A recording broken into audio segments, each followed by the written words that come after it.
એક જંગલમાં હેરી નામનું એક કપટી શિયાળ રહેતું હતું, જે ખૂબ જ ધૂર્ત અને મક્કાર હતું. તે આખો દિવસ કશું જ કામ કરતું ન હતું. બસ ઝાડની છાયામાં સૂતા સૂતા જંગલના રાજા બનવાના સપના જોતું હતું. તેની આડી અવળી હરકતોથી આખું જંગલ હેરાન હતું. ઘણીવાર જંગલના રાજા વિલિયમસિંહે તેને ચેતવણી આપી હતી, પણ શિયાળ તો સુધરવાનું નામ જ લેતું ન હતું. હેરી શિયાળ મોટે ભાગે બીજાના શિકાર કરેલા જાનવરો પોતે ઝૂંટવી લેતું હતું અને પોતાનાથી અશક્ત એવા જાનવરોનું ખાવાનું છીનવી લેતું હતું. એક દિવસની વાત છે. હેરી શિયાળ ઝાડની નીચે આરામ કરતો હતો. ત્યાં જ તેણે જોયું કે જંગલના બધા જાનવર સજી ધજીને ક્યાંક જઈ રહ્યા છે. હેરી શિયાળ ખૂબ જ ધ્યાનથી તે જાનવરોને જતા જોઈ રહ્યું હતું. ત્યાં જ તે વખતે તે ઝાડ પર મિંકી ચકલી પોતે મેકઅપ કરી રહી હતી. હેરી શિયાળે મિંકી ચકલીને કહ્યું કે આજે આ જંગલના જાનવર સજી ધજીને ક્યાં જઈ રહ્યા છે? મિંકી ચકલી શિયાળની વાત પર મોઢું બગાડીને કહે છે, તને એનાથી શું મતલબ? એ ક્યાંય પણ જતા હોય. હેરી શિયાળ કપટી હાસ્ય કરીને કહે છે, તું તો નારાજ થઈ ગઈ. અરે હું આ જંગલનો જાનવર છું. શું મને જાણવાનો અધિકાર નથી? હા, ખબર છે તને જંગલનો કેટલો ખ્યાલ છે. તારું ચાલે તો તું મને પણ ખાઈ જાય. જો કે તારી જાણકારી માટે કહી દઉં, આજે જંગલનો રાજા વિલિયમસિંહે બધા પ્રાણીઓ માટે જમણવાર રાખ્યો છે અને ત્યાં બહુ સારું સારું ભોજન બન્યું છે. આ બધા ત્યાં જ જાય છે. હું પણ ત્યાં જ જાઉં છું. ભોજન? કઈ ખુશીમાં? વિલિયમસિંહનો દીકરો એડવર્ડનો આજે જન્મદિવસ છે. મિંકી ચકલીની વાત સાંભળીને હેરી શિયાળ ગુસ્સાથી બોલે છે, આ તો વિલિયમ શેરની ખૂબ જ ખોટી વાત છે.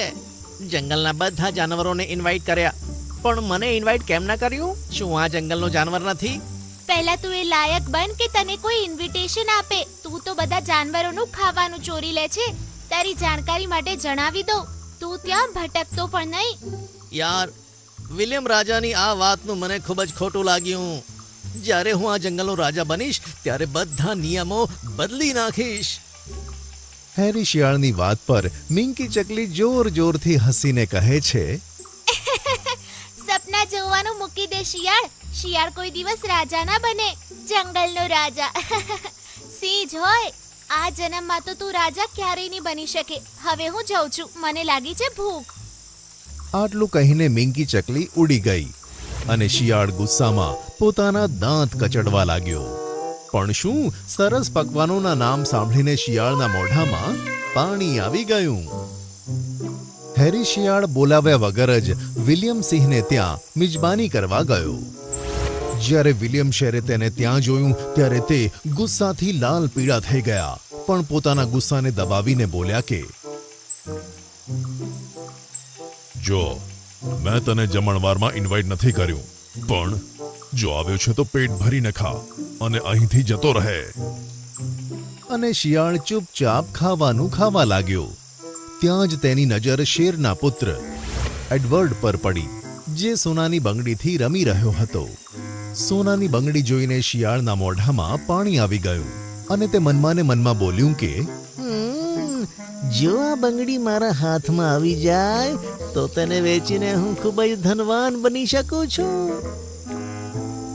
હેરી શિયાળ એડવર્ડ પાસે પહોંચ્યો અને તેને ચાલાકીથી કહ્યું કે હેરી, તારી આ સોનાની બંગડી તો ખૂબ જ સરસ દેખાય છે ને. શું તું મને બતાવી શકીશ? એડવર્ડે બંગડી શિયાળને આપી. બંગડી હાથમાં લઈને હેરી શિયાળ બોલ્યું કે અરે, તારા પિતા વિલિયમ તને બોલાવી રહ્યા છે. ભોળો એડવર્ડ હેરી શિયાળની વાતમાં આવીને તે તરત જ પોતાના પિતા પાસે જાય છે અને હેરી શિયાળ લાંક જોઈને ત્યાંથી ભાગી જાય છે. એડવર્ડ પોતાના પિતા વિલિયમ પાસે પહોંચે છે. તમે મને બોલાવ્યો પપ્પા? હેરી અંકલે કીધું કે તમે મને બોલાવો છો. હેરી શિયાળનું નામ સાંભળતા જ વિલિયમસિંહ ચોંક્યો અને બોલ્યો કે અરે, તારા સોનાની બંગડી ક્યાં છે? એ તો હેરી શિયાળ પાસે છે. પોતાના પુત્ર એડવર્ડની વાત સાંભળીને વિલિયમસિંહને બધી જ ખબર પડી ગઈ. તે સમજી ગયો કે હેરી શિયાળ પોતાના દીકરાને બેવકૂફ બનાવીને ચાલાકીથી ત્યાંથી જતો રહ્યો. વિલિયમ સિંહ ગુસ્સાથી લાલ પીળો થઈ ગયો. તેને પોતાના સૈનિકોને બોલાવ્યા અને કહ્યું કે મારા દીકરાને બેવકૂફ બનાવીને જતો રહ્યો. જાઓ, હેરી શિયાળને જીવતો કે મરેલો પકડી લાવો. આ બાજુ હેરી શિયાળ ખૂબ જ ખુશ થઈને ઝાડની નીચે તે બંગડી જોઈ રહ્યો હતો. ત્યાં જ મિંકી ચકલી ઉડતી ઉડતી ત્યાં આવી અને શિયાળને ત્યાં ઊભેલો જોઈને કહે છે, તે આ વખતે હદ પાર કરી છે હેરી. વિલિયમ સિંહે એના સિપાહીઓને કહ્યું છે કે તને જીવતો કે મરેલો પકડીને લાવે. મને લાગે છે આ વખતે તું પાક્કો મરી જઈશ. મિંકી ચકલીની વાત સાંભળીને હેરી શિયાળ ડરથી ધ્રુજવા લાગ્યું અને તરત જ તે ત્યાંથી ભાગ્યું. તેને તો ખબર જ નહોતી પડી રહી કે તે જાય તો ક્યાં જાય. ત્યાં જ તેણે જોયું કે ઘણા બધા સૈનિકો તેની તરફ આવી રહ્યા છે. હેરી શિયાળ આમ તેમ સંતાવા માટે જગ્યા શોધવા લાગ્યું, પણ તેને ક્યાંય જગ્યા મળી નહીં. અચાનક જ તેને સામે તળાવ દેખાય છે અને તે સોનાની બંગડી સાથે તળાવમાં કૂદી જાય છે. વિલિયમ સિંહના સિપાહીઓ થોડી વાર પછી ત્યાંથી જતા રહે છે. હેરી શિયાળે જ્યારે તળાવમાંથી ડોક્યું કાઢીને જોયું તો ત્યાં કોઈ જ ન હતું. તે તળાવમાંથી બહાર નીકળવા જાય છે ત્યાં તો તળાવમાં જ અંદરથી સોનેરી કિરણો નીકળવા લાગ્યા.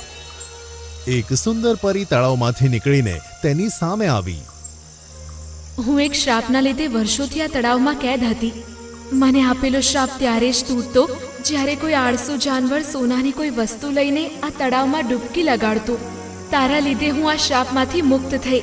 હું તારી એક ઈચ્છા પૂરી કરી શકું છું. બોલ, શું ઈચ્છા છે તારી? હેરી શિયાળ ઈચ્છતું હતું કે તે જંગલનો રાજા બને, કેમ કે તેને ખબર હતી કે સિંહ જ જંગલનો રાજા બની શકે છે. હું આ રૂપથી કંટાળી ગયો છું. મારી ઈચ્છા છે કે મારું આ શરીર સિંહ જેવું બની જાય અને હું એકદમ સિંહ જેવો દેખાઉં. ઠીક છે, પણ યાદ રાખજે, તારું ખાલી શરીર, મોઢું અને અવાજ સિંહ જેવો થશે. આત્મા તારી અંદર શિયાળની જ રહેશે. ભૂલથી ક્યાંક કોઈ સાચા સિંહ સાથે લડવા ના બેસી જતો. અને જો તું કોઈ સિંહના હાથે મરી ગયો તો તું પાછો તારા અસલી રૂપમાં આવી જઈશ. અને પરી ત્યાંથી ગાયબ થઈ ગઈ. હેરી શિયાળ સિંહના રૂપમાં પરિવર્તિત થયો. જ્યારે તેણે તળાવના પાણીમાં પોતાનો ચહેરો સિંહ જેવો જોયો તો તે ખુશીથી પાગલ થઈ ગયો. જોતજોતામાં હેરી શિયાળે જંગલમાં આતંક મચાવી દીધો. તે જે ઈચ્છતો તે જ કરતો. તે ગમે ત્યારે કોઈ પણ જાનવરને મારતો અને ખાઈ જતો. જંગલના રાજા વિલિયમ સિંહને જ્યારે ખબર પડી કે તેના જેવો જ એક બીજો સિંહ જંગલમાં આવી ગયો છે અને પોતાને જંગલનો રાજા બતાવી રહ્યો છે, તો તેને ખૂબ જ ગુસ્સો આવી ગયો અને તેણે કહ્યું કે હું તે સિંહને જાનથી મારી નાખીશ જે આ જંગલના નિર્દોષ જાનવરોની હત્યા કરી રહ્યો છે. હેરી શિયાળ સિંહ બનીને ખૂબ જ અકળાઈને જંગલમાં ચાલતો હતો. અચાનક વિલિયમ સિંહ તેની સામે આવીને ઊભો રહ્યો. તેણે ગુસ્સાથી કહ્યું કે કોણ છે તું અને મારા જંગલમાં શું કરી રહ્યો છે? શું તું નથી જાણતો જંગલનો રાજા હું છું? હેરી શિયાળ પોતાના અભિમાનમાં એ ભૂલી ગયું હતું કે પરીએ તેને શું કહ્યું હતું. તેની અસલી આત્મા તો શિયાળ જ છે. તે ભૂલી ગયો કે જો તે સાચા સિંહ સાથે લડશે તો હારી જશે. હેરી શિયાળ અભિમાનમાં ચૂર થઈને બોલ્યો કે આ જંગલનો રાજા તો હું જ છું. લડાઈ કરીને જોઈ લે, તને ખબર પડી જશે. આ સાંભળીને વિલિયમ સિંહ ગુસ્સામાં ગર્જના કરે છે. બંને વચ્ચે યુદ્ધ શરૂ થાય છે અને વિલિયમ સિંહ ખૂબ જ સરળતાથી હેરી શિયાળને ઉઠાવીને પટકી દે છે. થોડી જ વારમાં તો તે હેરી શિયાળને ચીરીને ફાડી નાખે છે. જેવું જ હેરી શિયાળનું મૃત્યુ થાય છે તે તરત જ શિયાળ બની જાય છે. તે બંનેની લડાઈ મિંકી ચકલી પણ જોઈ રહી હતી. હેરી શિયાળના મરી ગયા પછી મિંકી ચકલી ખુશ થઈને બોલી કે આ તો સિંહની અંદરથી શિયાળ નીકળ્યો. ના પાડી હતી, જંગલના રાજા ક્યારેય શિયાળ ના હોઈ શકે.